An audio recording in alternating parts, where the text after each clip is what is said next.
enfants. Alors bonjour à vous Naïla Amour. Bonjour Céline. Vous avez 37 ans, 3 enfants, vous êtes femme de ménage et le soir, eh bien, vous traquez les pédophiles sur les réseaux sociaux, notamment sur Facebook. Vous allez nous expliquer comment dans un instant sur Sud Radio. Mais avant, dites-nous pourquoi vous témoignez sous pseudo et visage masqué. Alors, je n'apparais jamais à visage découvert parce que, vu l'activité que nous faisons, nous ne plaisons pas à tout le monde. Nous avons déjà reçu des pressions et des menaces. Et pour protéger ma famille et mes enfants, je préfère apparaître masquée. Des menaces de la part de qui ? Là, ça, on ne sait pas. C'est toujours des menaces anonymes. Voilà. Alors, depuis 3 ans, effectivement, vous menez ce combat. Vous êtes en guerre contre la pédocriminalité. Quel a été le déclic ? Le déclic a été après avoir visionné plusieurs reportages, dont celui de Zandvoort, sur le réseau pédocriminel de Zandvoort, qui m'a profondément bouleversée. Celui de Karl Zero, c'est ça ? Exactement, tout à fait. Qui mène un combat très intéressant, il faut le dire, avec ses magazines. Tout à fait. Et à la suite de ça, j'ai modestement, j'ai voulu agir en fait. Je me suis dit, mais qu'est-ce que je peux faire en tant que citoyenne ? Je suis juste une simple femme de ménage, une simple mère de famille. Et j'ai voulu concrètement faire quelque chose à mon petit niveau. Et de là, on m'a renseigné auprès de Steven Moore, qui lui est basé à La Réunion et était déjà lanceur d'alerte sur la question depuis plusieurs années. Et il avait commencé à mettre en ligne un profil d'enfant virtuel. Donc il se faisait passer pour une mineure de 12 ans sur les réseaux sociaux, donc sur Facebook. Et très vite, il a été contacté par des dizaines d'hommes dont le but était d'avoir des rapports avec cet enfant. Et du coup, il m'a appris à jouer ce rôle d'enfant sur Internet, à faire un profil, parce qu'il y a des règles, des protocoles.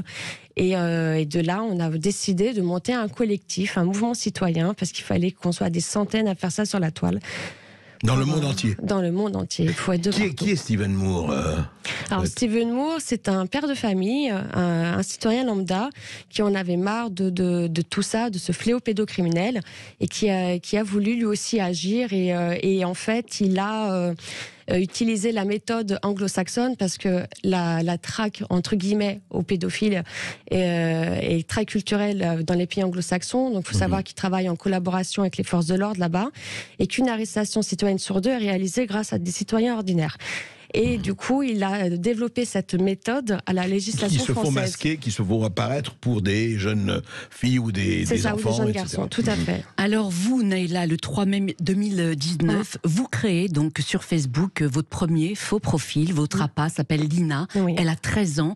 Expliquez-nous comment vous fabriquez des enfants virtuels et surtout quel cadre juridique il faut respecter. Alors, auparavant, comment on fabrique un enfant virtuel Voilà, donc on utilise soit nos propres photos d'enfants, ou des photos de notre visage actuel que nous rajeunissons grâce à un filtre qui permet d'enlever 25-30 ans pour ne pas être accusé d'usurpation d'identité ou d'atteinte au droit à l'image. Donc vous prenez vos propres portraits quand vous étiez enfant ? Oui, tout à fait. Ou alors vous travaillez, d'accord. Ou alors je retouche avec Photoshop mon visage actuel. Le deuxième point qui est très important, c'est dans la conversation, on ne fait pas d'incitation. C'est le prédateur qui entre en contact avec nous, c'est jamais l'inverse. La demande d'amis doit être de son propre chef. Nous, on ne va pas le chercher. Mais vous dites quoi ? Vous dites je suis une jeune fille de...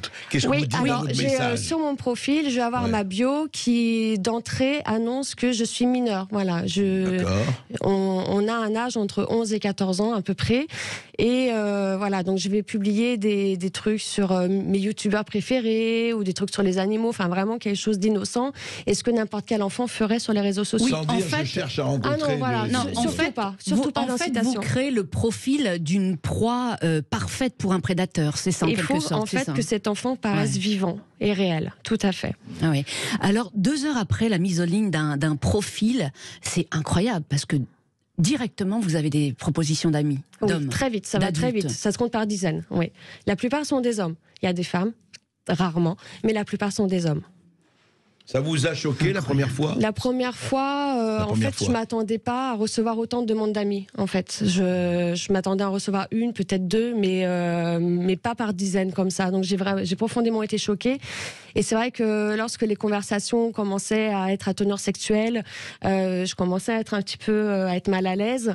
La première fois que j'ai reçu un pénis en érection en photo, j'étais déstabilisée clairement. Donc moi, en tant que femme, en tant que mère de famille qui reçoit ce genre de clichés, j'étais pas bien. Donc je me mets dans la tête d'une petite fille de 12 ans qui reçoit ça. Quel est l'impact psychologique qu'elle peut avoir, qu'est-ce qu'elle peut ressentir à ce moment-là. Donc voilà, donc c'est des conversations qui sont gravissimes. Est-ce que rapidement on vous propose des rapports sexuels ? Alors très vite, dans le sens où en fait, ces prédateurs, on les classe dans plusieurs catégories. On va avoir les pervers, donc ceux qui au bout de 3 lignes vont parler de sexualité, vont demander des photos nues de l'enfant, vont faire des propositions sexuelles. Et on a les faux anges gardiens qui, eux, vont être dans la manipulation de l'enfant. Ça va prendre des semaines, voire des mois. Mais le but est le même, d'avoir des photos, de proposer un rapport sexuel, etc., etc. Et il y a ceux aussi qui se font passer pour de véritables enfants. Donc, ils sont très dangereux. Ah oui, qui disent, nous, c'est des copains, on va être copains, etc. C'est ça, donc ils utilisent des photos d'enfants et ils se font passer pour des mineurs, ouais. Mais c'est incroyable. Et par exemple, certains, vous expliquez que certains vont même, la manipulation va très loin, ils vont jusqu'au chantage au suicide. Oui, il y a le chantage au suicide, il y a le chantage financier aussi. Enfin, il va y avoir une sorte de prostitution déguisée dans le sens où ils vont proposer des cadeaux et de l'argent en échange de photos, en échange de rapports sexuels. Le chantage au suicide, il est permanent. On le retrouve souvent. Vous voulez dire, si tu ne viens pas, si tu ne fais pas ce que j'ai envie, je me suicide, c'est terrible. Oui. Et pire même, les menaces de mort. Et des menaces de mort, tout à fait. Si tu fais pas ce que je te demande, je te tue toi ou je tue tes parents. Voilà, donc ça met vraiment l'enfant dans une situation qui est juste inconfortable. Il est pris de honte, de peur. Il est complètement coincé. Donc mais par exemple, quand vous refusez de leur envoyer, quand ils vous demandent une photo de votre sexe, quand ils vous demandent, par exemple, vous l'expliquez dans votre livre, qu'est-ce que tu penses de mon sexe ? Et que vous ne répondez pas, vous refusez de répondre, qu'est-ce qu'ils vous répondent à ça ? Moi, je peux pas répondre parce que si je réponds, ça peut être considéré comme de l'incitation ou de la provocation. Parce que la provocation au délit est condamnable dans ce pays, je le rappelle. Donc c'est pour ça qu'il faut faire très attention à ce qu'on répond. En France, c'est condamnable. C'est condamnable. Ici, oui. Oui, ça, vous n'avez pas le droit de piéger la personne en lui disant des choses, quoi. Voilà, c'est ça. Donc c'est pour ça qu'il faut qu'on le repousse en permanence, qu'on repousse ses avances. Voilà, il faut faire très très attention à ce qu'on dit. Oui. Non, et ce qui est terrible, effectivement, quand vous repoussez leurs avances, ils vous rassurent en vous disant « Mais t'inquiète pas, ma petite fille, tout le monde le fait à ton âge. » C'est ça. C'est terrifiant. Oui, c'est ça. Oui. Mais alors, comment s'organise la traque ? Comment vous avancez ? Parce que ça prend du temps. Par exemple, vous-même, c'est votre expérience à vous. Vous restez en correspondance pendant longtemps. Le temps est long. Tout dépend des profils. Il y en a où en 15 jours, on aura assez d'éléments pour faire un signalement. Et d'autres où c'est des conversations qui doivent être entretenues pendant des semaines, voire plusieurs mois. Ah oui, carrément. Voilà. C'est chronophage, c'est très long, ça demande du temps parce que du coup on est connecté comme les enfants, donc ça va être le soir après l'école, les mercredis après-midi, les week-ends, les vacances scolaires, parce qu'il faut montrer que cet enfant est vivant et qu'il est bien réel, donc rendre une crédibilité autour de ça. Donc ça demande énormément de travail. Et oui. Alors justement, 12 jours après votre première prise de contact avec un prédateur, vous le racontez dans votre livre, vous téléphonez donc à la gendarmerie de votre commune pour faire un signalement. Comment avez-vous été accueillis la première fois ? Alors au départ, au téléphone, ils m'ont demandé de venir dans leurs locaux et de leur apporter les preuves de ce que j'avais. Donc moi j'étais enthousiaste, je me suis dit c'est bien, je quitte mon travail en catastrophe et je me rends donc à la gendarmerie. Et de là donc je leur présente ma clé USB et d'office on me dit on prend pas les clés USB. Ah bon ? Voilà. Pourquoi ? J'en sais rien. Tout dépend en fait des brigades, des structures, etc. Donc du coup ils me disent il faut faire un signalement sur la plateforme Pharos. Donc bête et disciplinée, je me rends sur la plateforme. Rappelons ce qu'est cette plateforme. Alors c'est une plateforme de signalement de contenu public, donc que ce soit de la violence, de la haine, l'antisémitisme, etc. Donc tous les contenus violents en ligne qui sont publics, qui peuvent être signalés sur cette plateforme qui est gérée par une poignée de personnes qu'il faut rappeler. Oui, des policiers et des gendarmes sont derrière cette plateforme. Oui, tout à fait. Et alors vous l'avez fait ? Je l'ai fait. Et quand j'ai voulu donc dénoncer les deux individus en question, je reçois une réponse du serveur qui me dit « Ce profil a déjà été signalé plusieurs fois ». Donc je dis ils sont au courant, c'est pas la premime fois, il n'est pas à son premier détournement de mineur. Qu'est-ce qu'il fait ? Est-ce qu'il contacte d'autres enfants, etc. Mais moi, ça me suffit pas. Et donc de là, j'appelle la cybercriminalité de Reims. Parce qu'une enquête n'a pas été ouverte après. Il n'y avait rien d'ouvert. Il y avait rien. Il y avait juste une réponse automatique. Et du coup, j'appelle la cybercriminalité de Reims. Je tombe sur un adjudant qui me dit envoyez-moi vos preuves par mail. Donc pas de souci, j'envoie tout par mail, il me dit je prends l'enquête et tout, donc pour moi c'était tout bon. Et puis 1 heure après, il me renvoie un mail en me disant l'identité du profil est usurpée, il ne s'agit pas de la bonne personne, etc. Et là je lui dis mais vous plaisantez, l'individu m'a donné sa carte d'identité, je vous l'ai transmise, donc vous savez très bien que c'est telle personne. Et je n'ai plus jamais eu de contact. Donc il a menti, ce policier. Il a menti délibérément, oui. Comment vous l'expliquez, vous, aujourd'hui? Pourquoi c'est mensonge? Quand j'en parle avec les autres policiers avec qui je travaille, ils m'expliquent que pour eux, c'est un ordre qu'il a reçu au-dessus, en fait. Voilà, tout à fait. Un ordre, parce qu'effectivement, vous l'expliquez dans votre livre, arrêter un pédophile n'est pas rentable. C'est ce que vous a dit un jour un policier. Tout à fait, oui. Ça veut dire qu'en quoi c'est pas rentable? Incroyable. Ça coûte cher à la société et ça rapporte rien. Ça fait des enquêtes qui sont coûteuses, qui sont longues. On le sait, on nous le répète, les condamnations elles sont minimes. Il n'y a pas de place en prison. Qu'est-ce qu'on fait de ces gens-là? On les met où? On en fait quoi? Circuler, il n'y a rien à voir, quoi. C'est un peu ça, oui. C'est un sujet tabou. C'est un sujet qui dérange, en fait, et que c'est un problème qu'on repousse indéfiniment. C'est incroyable. Alors, concernant l'identité, vous aviez la carte d'identité du prédateur. Parce qu'en fait, ils agissent pas sous une fausse identité? Ça dépend. C'est incroyable. Ça dépend. Et en fait, il voulait tellement me mettre en confiance que pour me rassurer, il m'avait donné sa carte d'identité. C'est incroyable.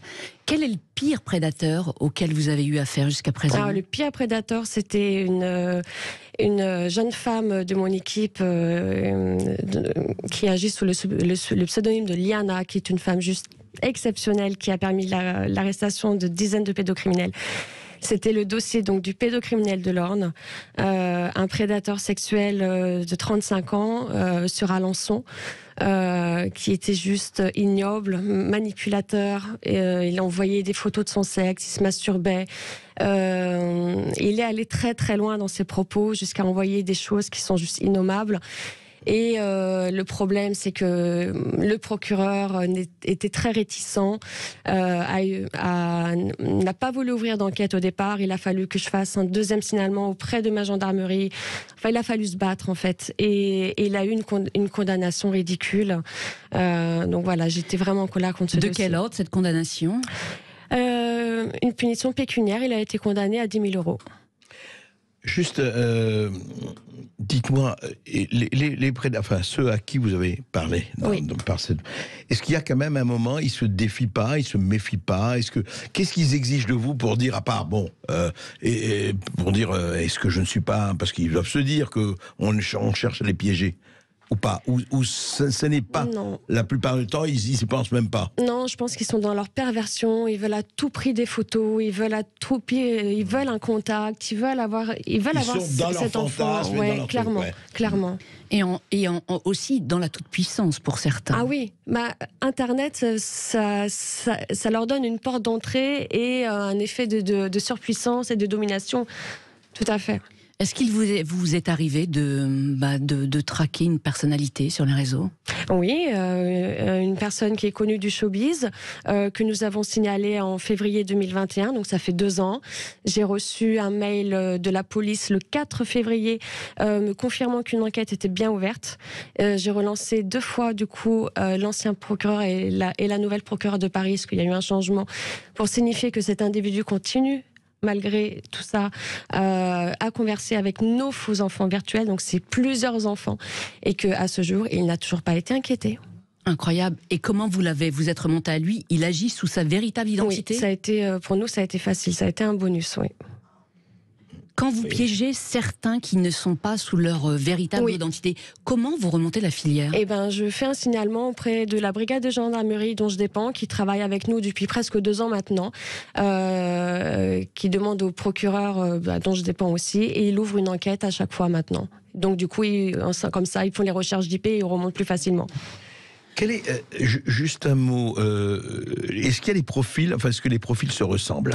Est-ce qu'il y a, quels sont les dénominateurs communs des gens que vous... Hélas, en fait, il n'y a pas de profil. Vous avez des pères de famille, vous avez des grands-pères, vous avez des professeurs, vous avez des chefs d'entreprise, vous avez des jeunes, vous avez des gens au chômage, ça touche toute classe sociale, ça n'a pas de religion, ça n'a pas de frontières. Ça touche toutes les couches de la société. Ça peut être votre voisin, ça peut être votre cousin. C'est terrible. En tout cas, ce jour, vous et la team Moore, Nayla, vous avez transmis plus de 120 dossiers à la justice. Vous êtes à l'origine de plusieurs dizaines d'arrestations et de condamnations de pédocriminels à travers le monde. Comment avez-vous réussi à les faire tomber? Vous nous direz tout dans un instant sur Sud Radio. Nombreux sont ceux qui souffrent en silence, André Berkoff. Chaque année en France, 13 000 filles et 35 000 garçons sont victimes de viols et de violences sexuelles. Et la pédocriminalité ne cesse malheureusement d'augmenter, notamment sur les réseaux sociaux. Nous en parlons avec une jeune femme extraordinaire, Nayla Moore. Elle traque les pédophiles sur les réseaux, notamment sur Facebook, et elle a réussi à en faire tomber plus d'un. Alors comment y êtes-vous parvenue, vous et toute la team Moore, Nayla? Alors, c'est un travail de longue haleine. Donc, tout d'abord, on va avoir ce que nous, on appelle les intercepteurs au sein de notre équipe. C'est ceux qui vont se faire passer pour un enfant, donc jouer le rôle de l'enfant virtuel. Vous êtes combien? On est une cinquantaine au total. C'est un nombre qu'on ne veut pas dépasser.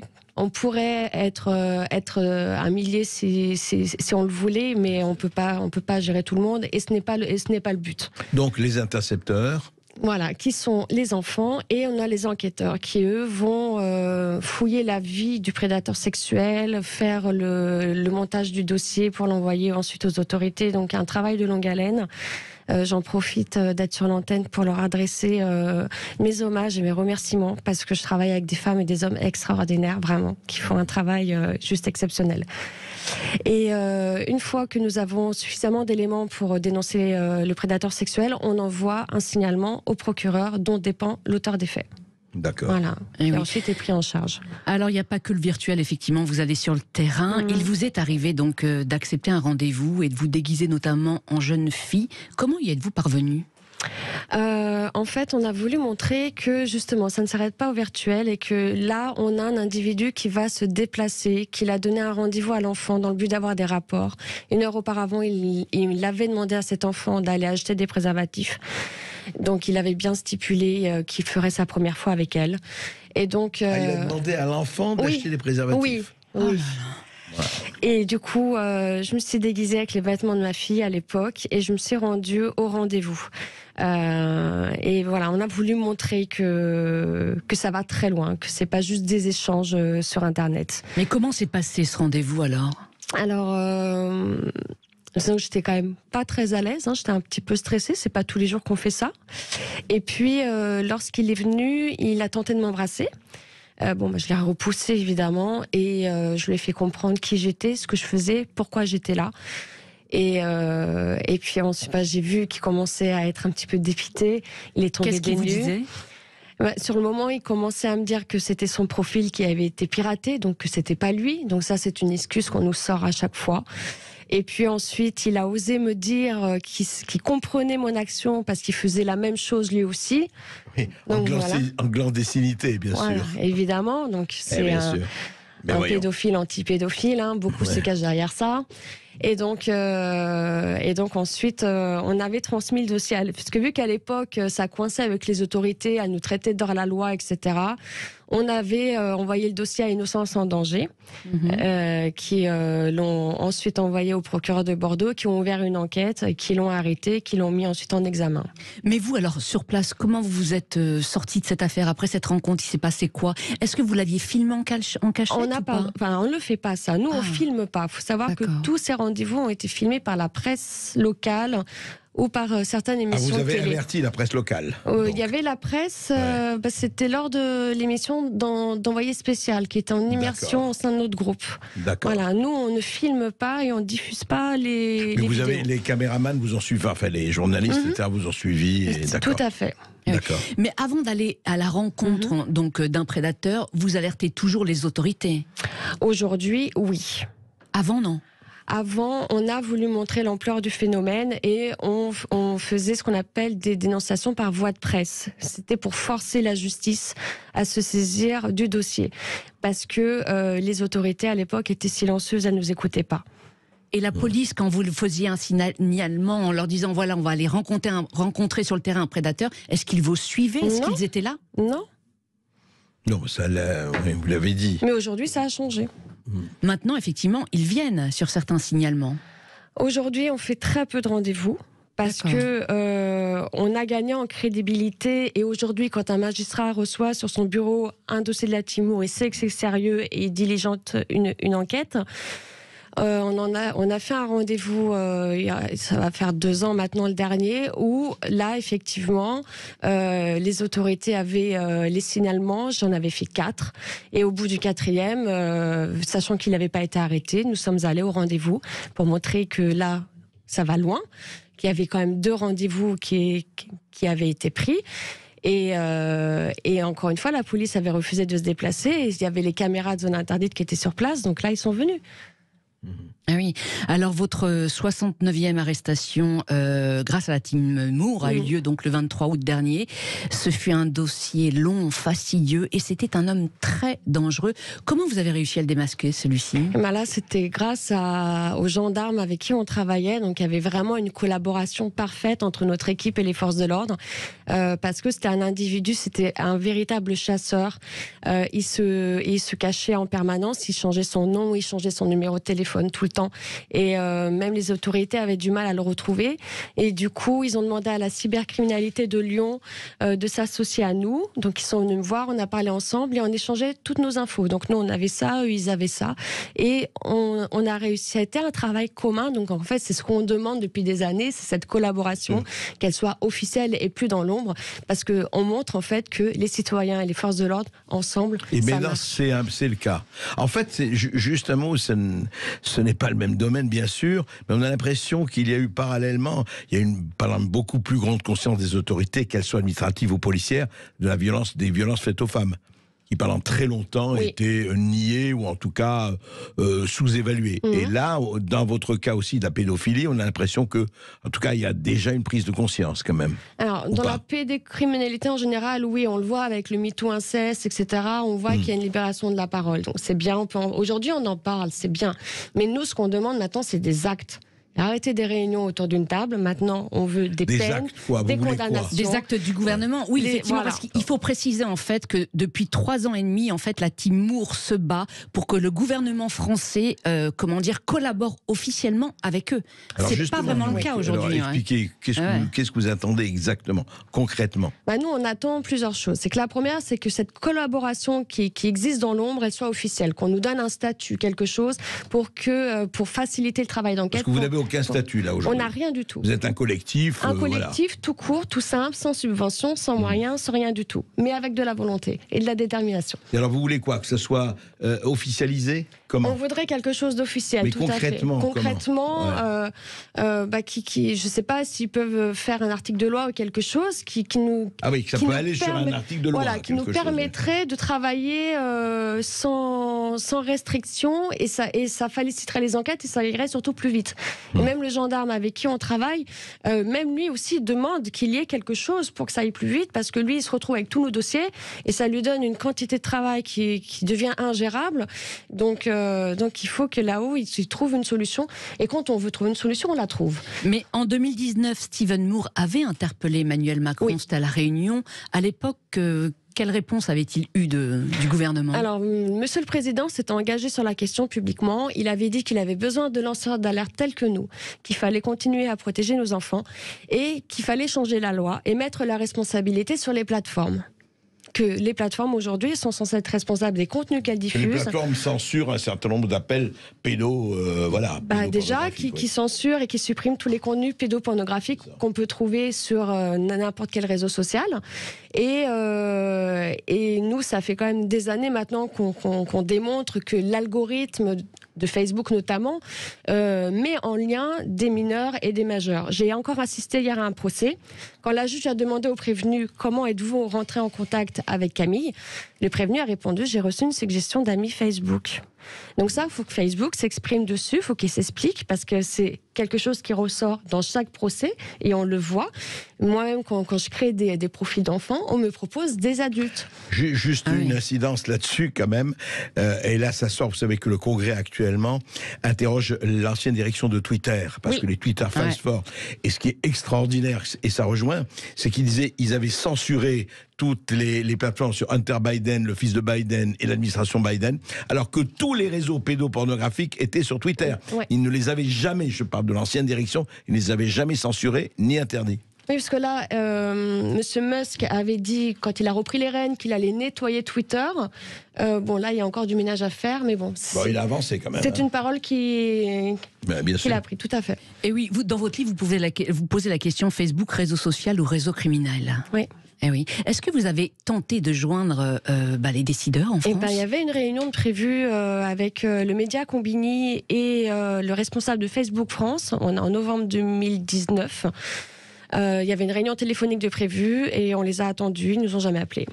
Et depuis, silence radio ? Silence radio, rien. Et pour vous, vous pensez qu'ils savent qu'il y a des profils de pédocriminels quand même sur le réseau ? Bien sûr qu'ils le savent. Ils laissent proliférer des contenus pédocriminels avec des commentaires pédophiles publics. Donc bien sûr qu'ils le savent. Et nous, on le martèle dans les médias depuis des années. On n'a jamais été attaqué pour diffamation. Et oui. Alors vous, effectivement, vous vous en prenez principalement à Facebook, mais les autres réseaux sociaux, c'est pareil. Ils sont aussi dangereux. Ouais. C'est pareil. Il faut comprendre que les prédateurs sexuels dans le numérique, ils sont partout. Donc ils sont à la fois sur les réseaux sociaux, ils sont sur les gens en ligne. Ils sont là, en fait, du moment que vous avez un moyen de chat, ils vont être là. Bien sûr. Voilà. C'est l'offre et la demande. Tout à fait. Mais il y a une chose qui me frappe par rapport aux réseaux sociaux, on le sait, il y a le meilleur et le pire dans les réseaux sociaux, parce qu'il y a des choses formidables dans les réseaux sociaux, et puis il y a ce darknet au sens véritable du terme, qui est un peu l'enfer. Mais est-ce que la presse, et ça fait 4 ans maintenant ou presque, est-ce que la presse s'intéresse, à votre avis, assez ou pas assez ? Enfin, la presse, les médias, je parle hors réseaux sociaux. Est-ce que, à votre avis, ils font assez, ils font pas assez ?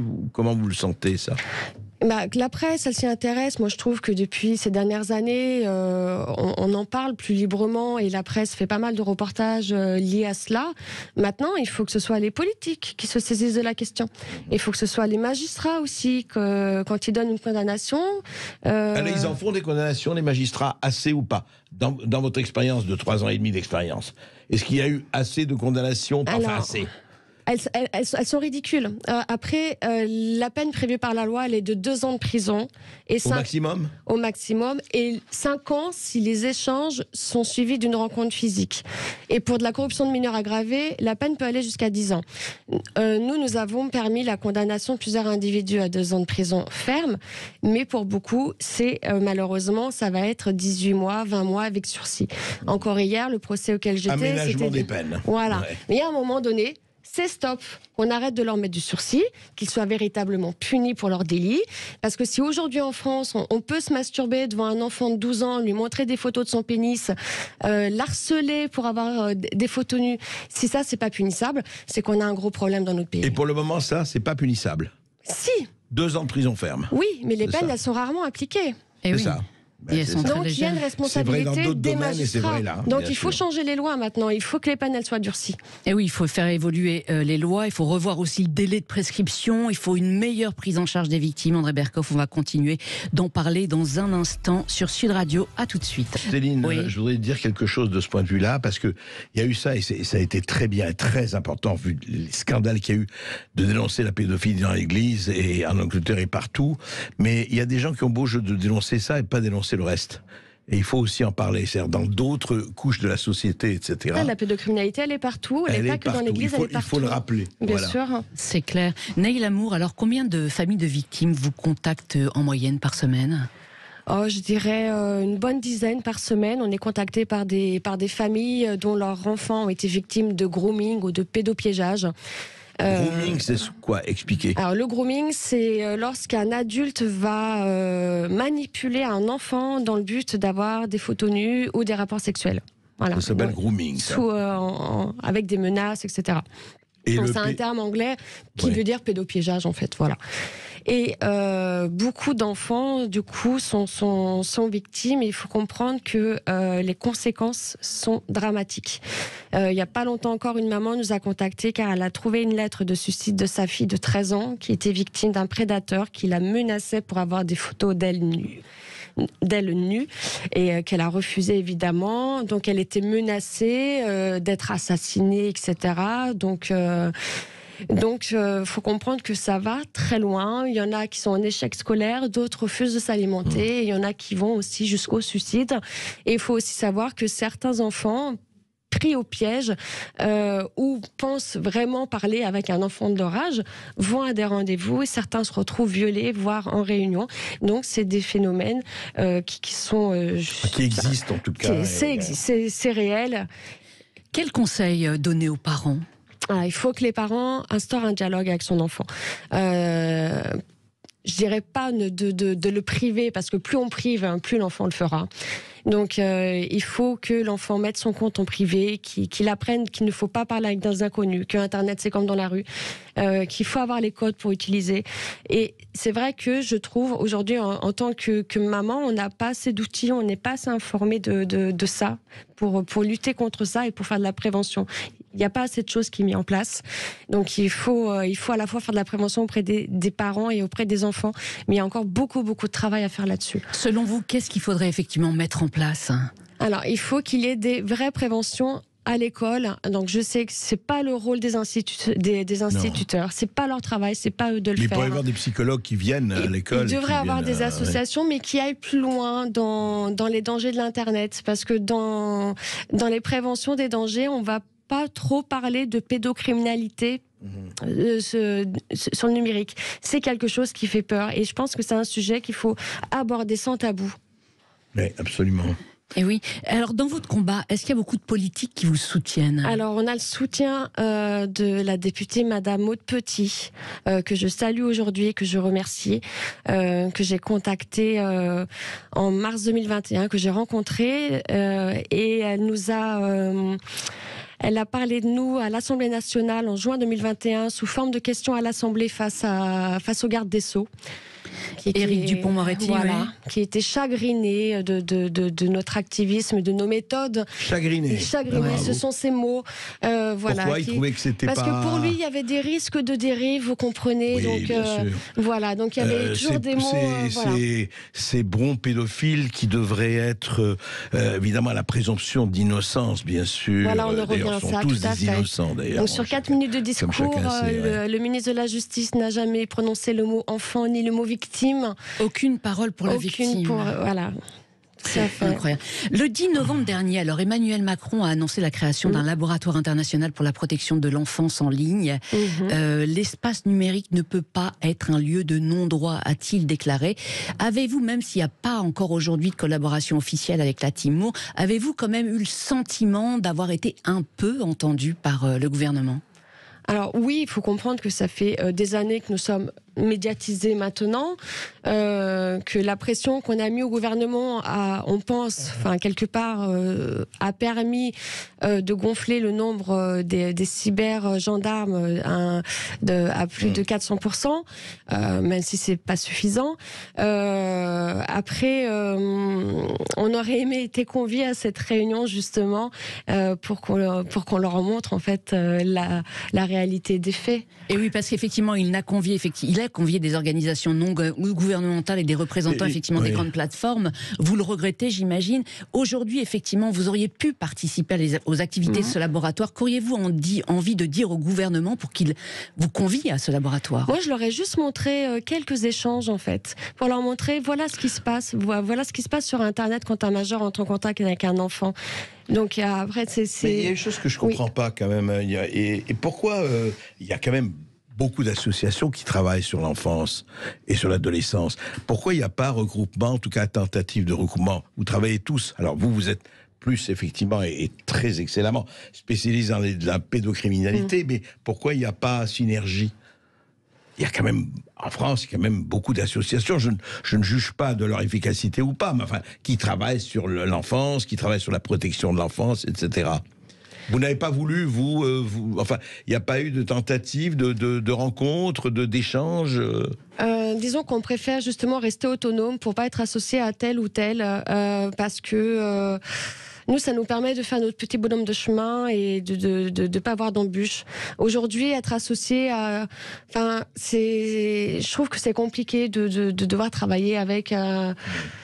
oui, mais vous savez très bien, quelque part, encore une fois, l'union fait la force. C'est ce qu'on dit.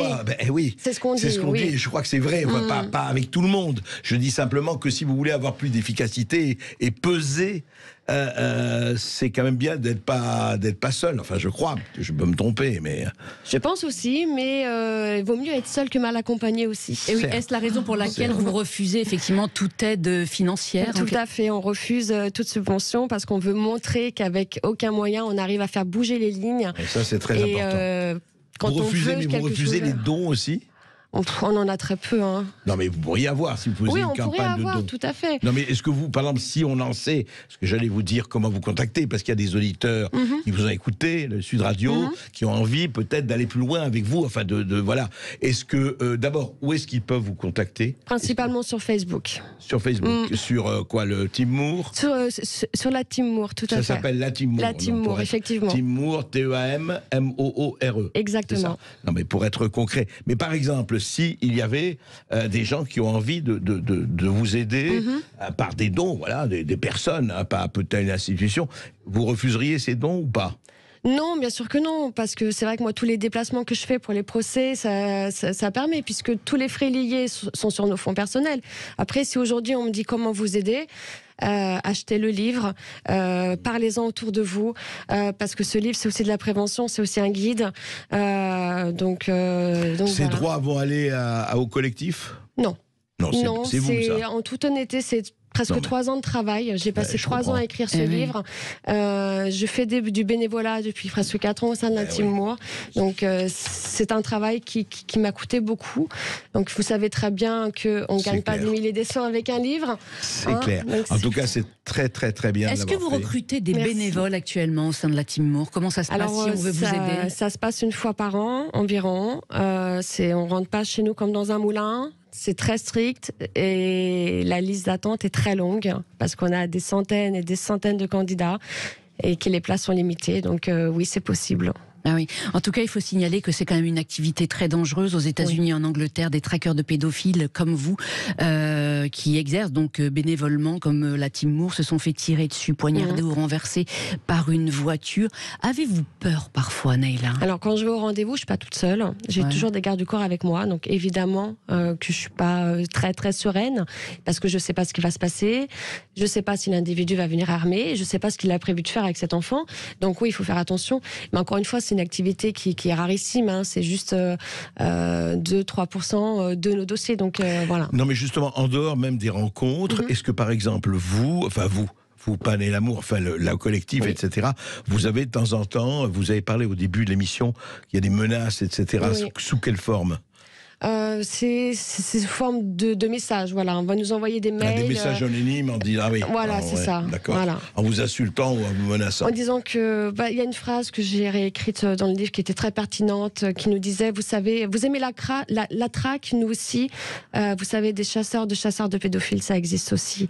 Voilà, c'est plein de genres de petites menaces comme ça. Puis il faut comprendre que autant on est anonyme aux yeux du grand public, mais nos identités apparaissent dans tous les dossiers, donc dans toutes les procédures.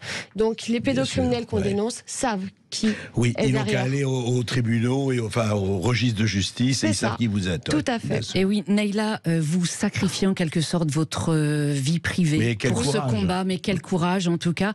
Est-ce que vos proches comprennent votre combat? Au début, non.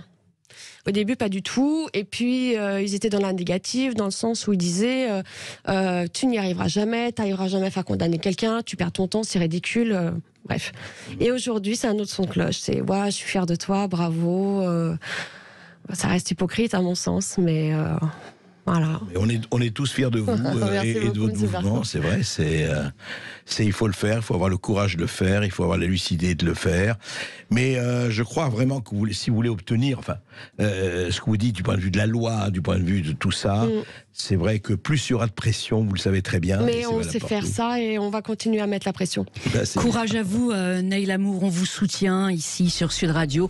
Merci en tout cas d'être venu témoigner aujourd'hui dans notre émission. Merci pour le combat vraiment que vous menez pour protéger tous nos enfants, il faut le rappeler. Et le livre. Effectivement, et le livre, chers auditeurs, si vous voulez aider la Team Moore, vous l'aurez compris, je le rappelle, ce collectif de bénévoles agissent à leurs frais pour traquer les pédocriminels. Alors achetez le livre, les prédateurs sont dans la poche de vos enfants, paru aux éditions Télémac. Tout de suite sur Sud Radio, c'est Brigitte Lahaye.